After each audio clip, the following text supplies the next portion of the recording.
저는 오늘 청소년 청년주의를 맞이해서 다니엘과 세 친구를 청년과 청소년들의 모델로 여러분 앞에 소개합니다. 여러분들이 다니엘에 관한 얘기는 많이 들어서 알고 있는 것 같지만 막상 다니엘과 같은 신앙을 갖기는 쉽지 않습니다.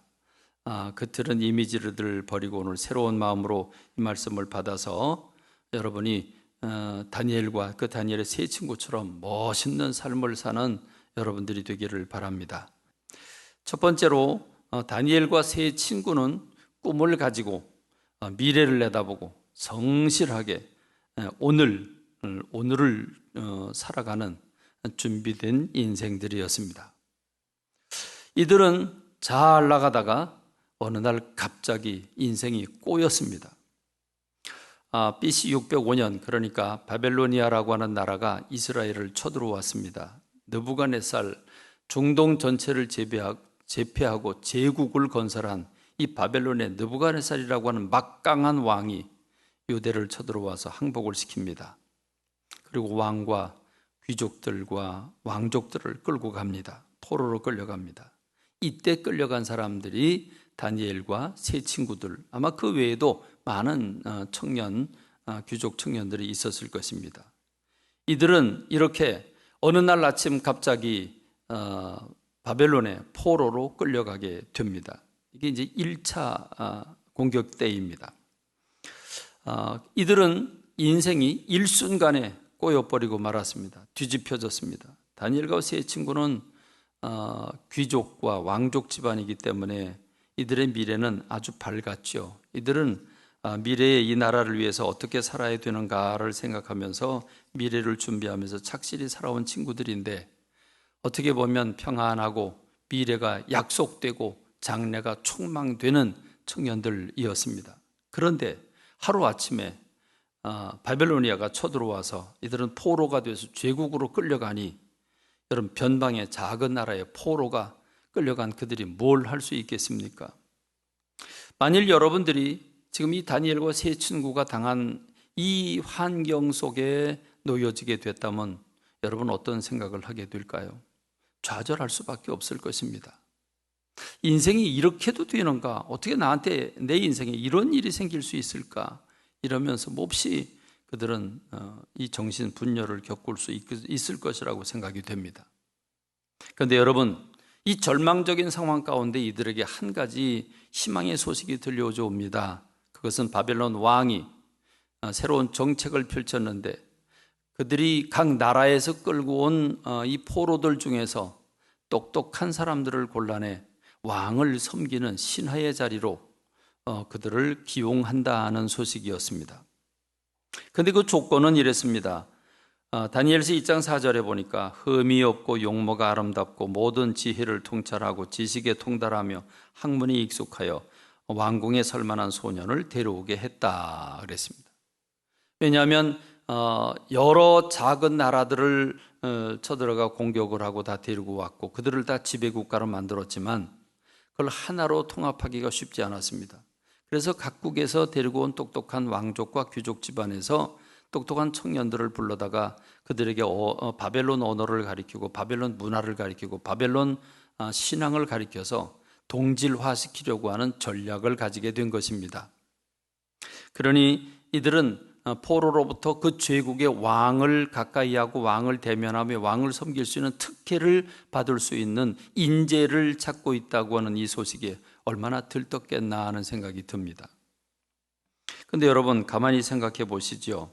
이들에겐 기회가 찾아왔고 찬스가 찾아왔는데, 여러분, 이게 어디 쉬운 일입니까?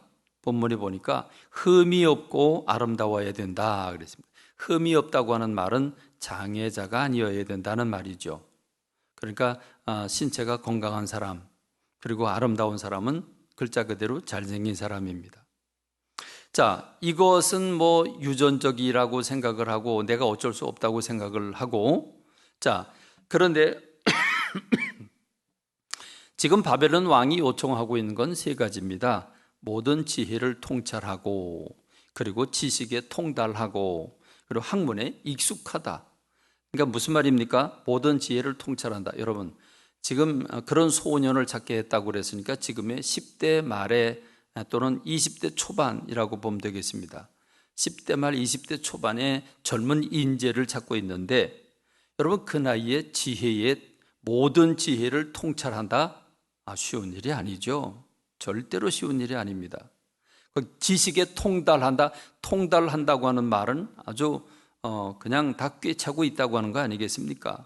지식에 통달한다. 그리고 학문에 익숙하다는 얘기는 실력이 있다는 말이죠.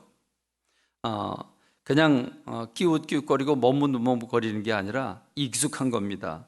그러니까 실력이 있어야 된다는 말이죠. 여러분 이거는 흠이 없고 잘생긴 거야 유전적인 거라 어쩔 수 없다고 하지만, 지혜와 지식과 학문에 익숙하다고 하는 건 결코 하루아침에 될 일이 아닙니다. 벼락치기 공부를 한다고 되는 일이 아닙니다. 그럼 여러분, 다니엘과 다니엘의 세 친구들은 어떻게 기용이 됐습니까? 그럼 그들이 고국에 있을 때에 어린 시절을 살아가는 그 시절에 이후에 내가 이 나라를 위해서 헌신된 삶을 살리라 생각을 하고 그들에게 주어진 그 어린 시절의 삶을 신실하게 살았습니다. 미래를 바라다보고 꿈을 버리지 않고 그 꿈을 붙잡으면서 그에게 주어진 신실한 삶을, 그게 공부하는 일이든 제주를 닦는 일이든 그들에게 주어진 삶을 신실하게 성실하게 살았다는 말입니다. 한마디로 이들은 준비된 사람들이었습니다.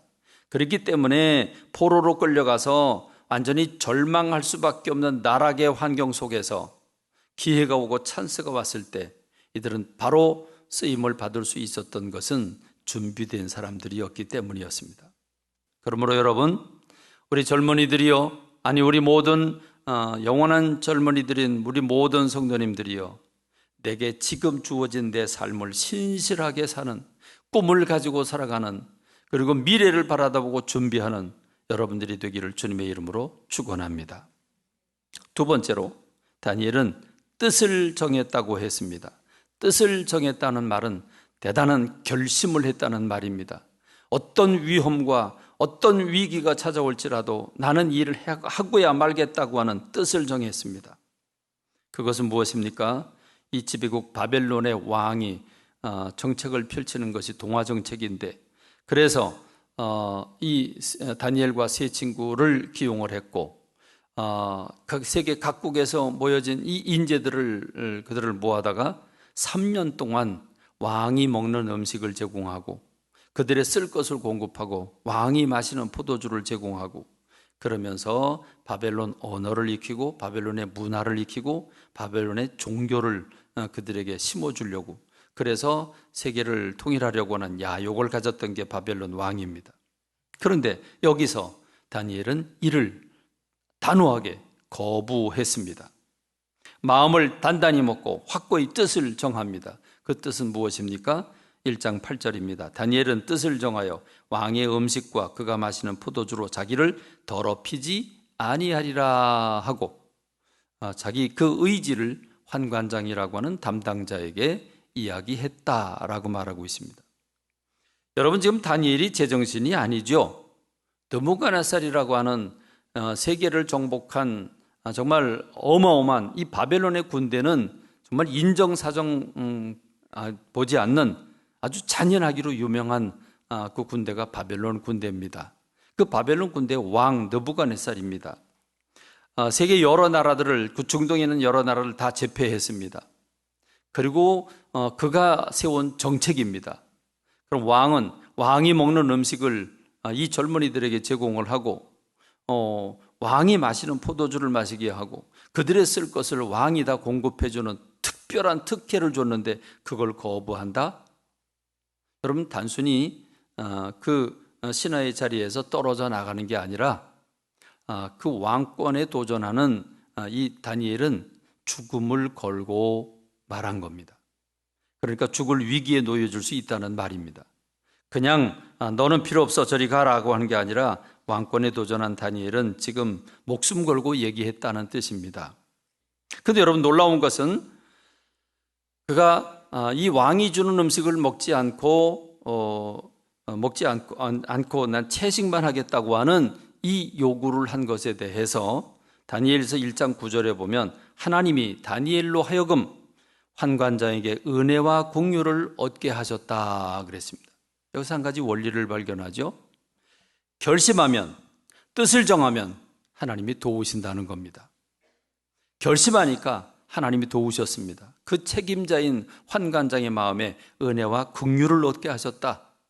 그래서 열흘 동안 채식을 하고, 그러면 열흘 지나고 난 다음에 고기를 먹고 포도주를 먹은 사람과 채식을 한 사람과 건강을 비교해 보십시오. 우리가 더 건강하면 우리 욕을 들어주십시오 할 때 그거를 받아들였다는 말입니다. 그렇습니다. 영적인 원리지요. 우리가 먼저 결정하고 먼저 헌신하고 먼저 하나님 앞에 작정하면 하나님이 그 일을 할 수 있도록 도우시는 줄로 믿습니다. 그래서 이들은 채식을 하게 됐죠. 근데 여러분, 채식을 하고 그들의 얼굴 보니까 더 윤기가 흘렀다 그랬는데, 여러분, 이 일로 말미암아 뜻을 정한 이 일, 결심하고 죽을 각오를 하고 왕의 산의 진미를 거부하고 채식을 먹겠다고 한 이 다니엘과 세 친구, 이들에게 어떤 특혜가 주어졌습니까? 하나님의 특혜가 주어졌습니다. 다니엘서 2장 17절에 보면 하나님이 이 네 소년에게 학문을 주시고 모든 서적을 깨닫게 하시고 지혜를 주셨으니 다니엘은 또 모든 환상과 꿈을 깨달아 알더라 그랬습니다. 여러분, 뜻을 정하고 난 다음에 하나님의 응답입니다. 그러니까 하나님은 이 뜻을 정한 내가 이들에게 지혜와 총명과 능력을 주어서 이들을 통해서 영광 받으리라 하나님 작정하셨습니다. 특별히 다니엘이라고 하는 사람에게는 환상과 꿈을 깨달아 아는 은사를 주셨습니다. 그래서 느부갓네살 왕이 꿈을 꾸고 그 꿈을 잊어먹고 정말 괴로워하고 힘들어할 때 이 꿈을 누구든지 이 꿈을 알아맞히지 못하고 그리고 꿈을 해몽을 하지 못하면 이 젊은 사람들 다 죽여라 명령을 내렸는데, 다니엘이 그 은사를 받아서 꿈 얘기를 하지 않았는데 어떤 꿈을 꿨다는 걸 말해주고, 그리고 이 꿈은 어떤 뜻이라고 하는 걸 다 말해줍니다. 이걸 여러 차례 이런 일을 하죠. 나중에 벽에 손가락이 나타나 글씨를 쓴 것도 다 풀어주지요. 여러분, 이 다니엘이라고 하는 사람이 뜻을 정하고 하나님 앞에 결단하자 하나님 그에게 특별한 은혜를 주셔서 그 사건으로 말미암아 총리 대신이 되는 결과가 됐고, 그래서 그 총리가 적어도 약 40년, 50년 동안의 총리를 하는, 전 세계적으로 이렇게 장기적으로 총리 대신이 된 사람은 아마 유일무이하게 이 다니엘이 될 것입니다. 그렇습니다. 오늘 저와 여러분들이 뜻을 정하는 저와 여러분 되길 간절히 소망합니다. 뜻을 정할 때 하나님께서 도우실 줄로 믿습니다. 세 번째로 청소년과 청년들의 모델이 되는 이 다니엘의 세 친구, 다니엘은 이때 이 사건이 없었는데 다니엘의 세 친구의 신앙 고백을 보고 우리가 깨닫고 또 본받는 우리가 되길 원합니다. 느부갓네살 왕은 놀라운 제국을 건설하고 그리고 교만해졌습니다. 그래서 어마어마한 금신상을 만들어 놓고 모든 나팔과 모든 악기를 동원해서 나팔을 불 때 그때 모든 신하들은 다 절을 하도록, 그 금신상을 보고 절을 하도록 했습니다. 근데 만일 절하지 않으면 맹렬히 타는 풀무불에 던져넣겠다고 했습니다. 풀무라고 하는 게 뭐겠습니까? 풀무라고 하는 게 쇠들을 녹이는 불입니다. 쇠들을 녹이는 불이니 아주 어마어마하게 강렬한 불이죠. 거기 집어 던져넣겠다는 겁니다. 이거야말로 지금 세 친구들에게는 사면초가입니다. 다니엘은 몸이 아파서 못 나왔던지 어떤지 그 이유를 모르겠는데 다니엘은 언급되지 않습니다. 지금 다니엘의 세 친구가 여기 이 자리에 나왔는데, 절을 하면 하나님께 우상 숭배한 것이 되고 절을 안 하면 왕권에 도전을 하게 되는 것이기 때문에 죽음을 자초하는 것입니다. 그러나 이 세 청년은 우상에게 절하기를 단호히 거절했습니다. 그러므로 이들은 당연히 고발을 당하게 되고 왕 앞에 끌려가게 됩니다. 그런데 왕이 절하지 않은 사람들이 있다고 그래서 얼굴을 보니 자기가 아끼는 사람들입니다. 하나님이 이들에게 지혜와 총명을 주어서 바벨론의 어떤 그 젊은이들보다도 더욱더 이들이 뛰어나서 왕의 총애를 받고 있었습니다. 왕이 이들을 보니까 기가 막힙니다. 그래서 그 맹렬한 그 불에, 맹렬히 타는 불문불에 던져놨다고 선언했기 때문에 바로 집행하라고 그래야 되는데 왕이 이들을 회유합니다. 그런데 여러분, 이때 사드락과 메삭과 아벳느고는 참으로 감동적인 신앙 고백을 하지요. 왕에게 이렇게 얘기를 합니다. 왕이여, 우리가 섬기는 하나님이 계신다면 우리를 맹렬히 타는 불문불 가운데서 능히 건져내시겠고 왕의 손에서도 건져내시리이다. 그렇게 하지 아니하실지라도 왕이여, 우리가 왕의 신들을 섬기지도 아니하고 왕이 세우신 금신상에게 절하지도 아니할 줄을 아옵소서. 결국 느부갓네살 왕은 그들을 사랑하는 마음이 미움으로 변해서 펄펄 끓어오릅니다. 그리고 저 풀무불을 평소보다 7배를 더해라. 그래서 이들을 집어 던집니다. 이들을 집어 던지는데 기가 막힌 것은 불이 얼마나 뜨겁든지 이들을 집어 던지는 병사가 타 죽었습니다. 근데 이들을 집어 넣는데, 근데 여러분 3명을 분명히 집어 던져서 그 큰 풀무불에 이들을 집어 던졌는데, 그런데 3명이 아니라 4명이 그 풀무불 가운데를 돌고 있습니다. 왕이 놀래가지고 뭐냐? 우리가 분명히 3명 던지지 않았냐? 근데 저게 어째서 4명이냐? 저 한 명은 신의 모습 같냐? 그렇습니다. 우리 주님이 천사를 보내셨던지 또 어떤 신학자는 예수 그리스도를 보내셨다는 해석도 있고, 어쨌든 하나님께서 하나님의 천사를 그들에게 보내서 그들을 보호해 주셨는데 머리카락 하나 타지 아니하고 옷자락 하나 타지 않았습니다. 그러자 바벨론 왕이 놀래가지고 그들을 불러서 그들이 불 가운데서 나오게 되는데, 여러분 그 결과 어찌 되었습니까? 그들이 이 느부갓네살 왕이 이렇게 말을 하죠. 하나님을 찬송할지로다. 그가 그의 천사를 보내서 자기를 의뢰하고 그들의 몸을 바쳐 왕의 명령을 거역하고 그 하나님 밖에는 다른 신을 섬기지 아니하며 그에게 절하지 아니한 종들을 구원하셨도다. 그러므로 내가 이제 조서를 내리노니 각 백성, 각 나라와 각 언어를 말하는 자가 모두 사드락과 메삭과 아벳느고의 하나님께 경솔히 말하거든 그 몸을 쪼개고 그 집을 거름타로 삼을지니 이는 이같이 사람을 구원할 다른 신이 없음이니라. 할렐루야. 그렇습니다. 다니엘이 뜻을 정하니까 하나님의 환관장의 마음에 은혜와 긍휼을 얻게 하셨습니다. 이들이 결심하며 신앙을 확실하게 고백하자 하나님은 만인이 보는데, 모든 제국이 보는 가운데에서 하나님 영광을 받으신 줄로 믿습니다. 끝으로 다니엘은 기도를 생명처럼 여긴 사람이었습니다. 다니엘은 바벨론에서 총리로 기용이 됐고 이 바벨론이 무너집니다. 혁명이 일어나서 메디아라고 하는 나라로 바뀝니다. 메디아라고 하는 나라로 바뀌게 되는데 거기서도 다니엘은 총리 대신이 됩니다. 그리고 그 메디아가 망하고 페르시아가 들어섭니다. 이렇게 나라가 바뀌는데도 불구하고, 정권이 바뀌는 정도가 아니라 나라가 바뀌는데도 불구하고 다니엘은 총리 대신의 자리를 계속 이어갑니다. 하나님이 그와 함께 하셨고 지혜와 총명 주셨고 또 꿈과 해몽하는 은사를 주셨기 때문이었습니다. 그런데 여러분, 그에게 지혜와 총명을 주셨고 그가 민첩하게 활동하고 모든 사람에게 흠이 없는 삶을 살게 되니까 결국 그 주변에 있는 신하들이 시기가 나서 견딜 수 없습니다. 그래서 저 다니엘을 제거하겠다고 온갖 부정적인 사건을 찾아봤지만 그에겐 흠을 찾을 수가 없었습니다. 그래서 결국은 종교적인 것밖에는 저를 무너뜨릴 게 없다 생각을 하고 한 가지 악법을 만듭니다. 그 악법은 왕에게 왕이요, 왕권을 높여야 됩니다. 왕권을 높이기 위해서는 왕이 섬기는 신, 그 신 외에는 어느 신이고 어느 사람에게 무엇이든지 물어보거나 기도를 해서는 안 됩니다. 왕권을 높여야 됩니다.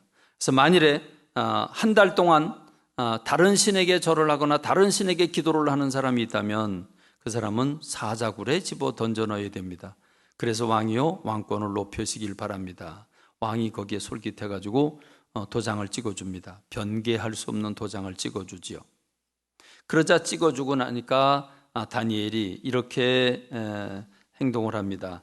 다니엘서 6장 10절에 보니까 다니엘이 이 조서에 왕의 도장이 찍힌 것을 알고도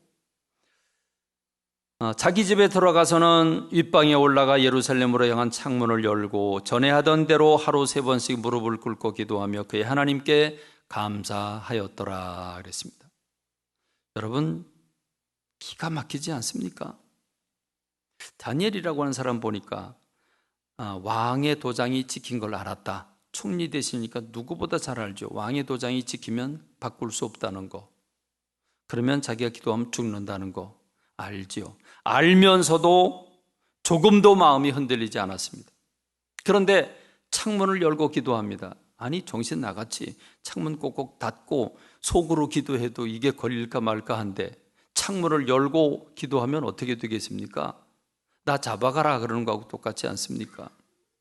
여러분, 닫아도 불안할 텐데 창문을 열고 전에 하던 대로 조금도 흐트러짐이 없이 하루 3번씩 무릎을 꿇고 정말 온 마음과 겸손한 마음으로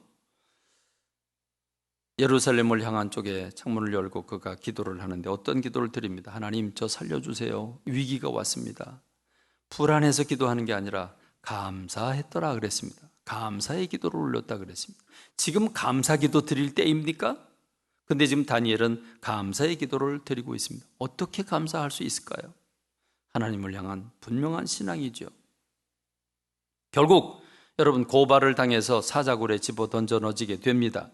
여러분, 근데 보십시오. 왕이 도장을 찍어놓고 아차, 내가 실수했구나 싶은데 이걸 돌이킬 방법이 없습니다. 왕이라고 할지라도 왕의 마음대로 못합니다. 그러니까 다니엘서 6장 14절에 보니까 왕이 이 말을 듣고 그로 말미암아 심히 근심하여 다니엘을 구원하려고 마음을 쓰며 그를 건져내려고 힘을 다하다가 해가 질 때에 이르렀더라. 드디어 날이 밝아옵니다. 밤을 새우고 새벽같이 그는 달려갑니다. 사자굴로 달려가서 혹시나 하고 그는 슬피 소리질러 다니엘에게 살아계신 하나님의 종 다니엘아, 내가 항상 섬기는 네 하나님이 사자들에게서 능히 너를 구원하셨느냐 묻습니다. 그러자 사자굴 저 밑바닥에서 소리가 들려옵니다. 왕이여, 원하건대 왕은 만수무강하옵소서. 나의 하나님이 이미 그의 천사들을 보내어 사자들의 입을 봉하였으므로 사자들이 나를 상해하지 못하여 사오니 이는 나의 무죄함이 그 앞에 명백함이오며 또 왕이여, 나는 왕에게도 해를 끼치지 아니하였나이다. 이래서 그 즉각 왕은 다니엘을 이 지경까지 몰고 온 그 참소한 신하들을 불러들여라. 그래서 사자굴 속에 그들을 집어넣는데 땅바닥에 닿기도 전에 그들이 사자 입에서 으스러졌더라. 성경은 말씀하고 있습니다. 그리고 왕은 이렇게 조서를 내립니다. 다리오 왕이 온 땅에 있는 모든 백성과 나라들과 언어가 다른 사람들에게 조서를 내리 이르되 원하건대 너에게 큰 평강이 있을지어다. 내가 이제 조서를 내리노라. 내 나라 관을 아래에 있는 사람들은 다 다니엘의 하나님 앞에서 떨며 두려워할지니 그는 살아계신 하나님이시요 영원히 변하지 않으실 이시며 그의 나라는 멸망하지 아니할 것이요 그의 권세는 무궁할 것이며 그는 구원도 하시며 건져내기도 하시며 하늘에서든지 땅에서든지 이적과 기사를 행하시는 이로서 다니엘을 구원하여 사자 입에서 벗어나게 하셨음이라 하였더라. 이 다니엘이 다리오 왕의 시대와 바사 사람 고레스 왕의 시대에 형통하였더라 그랬습니다. 할렐루야. 하나님과 사람 앞에서 뜻을 정하십시오. 사람들 눈치 보지 말고 어쩔 수가 없었다고 하는 변명되지 말고 뜻을 정하십시오. 사람과 하나님 앞에서 분명한 신앙 고백을 하는 여러분 되시기 바랍니다. 나아가 기도에 타협은 없습니다. 기도에 목숨 거는 여러분 되시기 바랍니다. 그럼 다니엘과 다니엘의 세 친구처럼 형통해지고 여러분을 통해서 하나님이 영광을 받으시게 될 것입니다.